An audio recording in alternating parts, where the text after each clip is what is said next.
செய்திகள் தொடர்கின்றன. அழிந்து வரும் அரிய இனமான வங்கப்புலி ஒன்று ஈன்றுள்ள 5 குட்டிகளை மெக்சிகோ மிருக காட்சி சாலை பணியாளர்கள் கண்ணும் கருத்துமாக பாதுகாத்து வருகின்றனர். உலகில் புலிகளின் எண்ணிக்கை நாளுக்கு நாள் குறைந்து கொண்டே வருகிறது. புலிகளின் தோலுக்காக அவை வேட்டையாடப்படுவதை தடுக்க உலகம் முழுவதும் பல அமைப்புகள் தீவிரமாக போராடி வருகின்றன. இந்நிலையில் மெக்சிகோ நாட்டு மிருக காட்சி சாலையில் அரிய வகை இனமான வங்கப்புலி ஒன்று 5 குட்டிகளை ஈன்றுள்ளது. இந்த புலிக்குட்டிகளை மிருக காட்சி ஊழியர்கள் கண்ணும் கருத்துமாக பாதுகாத்து வருகின்றனர்.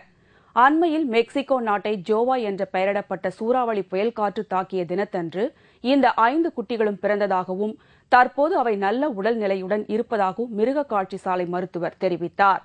இந்த மிருக காட்சி சாலை வனப்பகுதியையொட்டி அமைக்கப்பட்டிருப்பதால் இயற்கையான சூழல் மிகுந்த நிலையில் வனவிலங்குகள் பாதுகாப்பாகவும் சுதந்திரமாகவும் இருப்பதாக மிருக காட்சி சாலை ஊழியர்கள் தெரிவித்தனர்.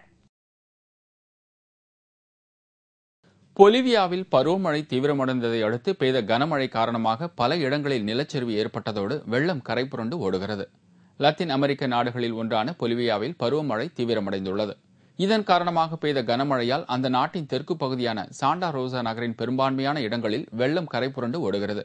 மேலும் தொடர்ந்து பெய்து வரும் கனமழை மற்றும் வெள்ளம் காரணமாக நிலச்சரிவு அபாயம் ஏற்பட்டுள்ளதோடு மக்கள் பாதுகாப்பான இடங்களுக்கு அப்புறப்படுத்தப்பட்டுள்ளனர். ஆபத்து கால நிலைமையை சமாளிக்க அதிகாரிகள் தயார் நிலையில் இருக்குமாறு அறிவுறுத்தப்பட்டுள்ளனர். தொடர் வெள்ளத்தால் அங்குள்ள சாலைகள் துண்டிக்கப்பட்டதால் வெள்ளத்தில் சிக்கி தவித்து வருபவர்களை மீட்க முடியாமல் மீட்பு படையினர் திணறி வருகின்றனர். பல இடங்களில் வீடுகளில் வெள்ளம் புகுந்ததால் அங்கிருந்து வெளியேறிய மக்கள் தற்காலிகமாக அமைக்கப்பட்டுள்ள முகாம்களில் தங்க வைக்கப்பட்டுள்ளனர். இத்துடன் செய்திகள் நிறைவடைந்தன. மீண்டும் செய்திகள் பிற்பகல் 1 மணிக்கு.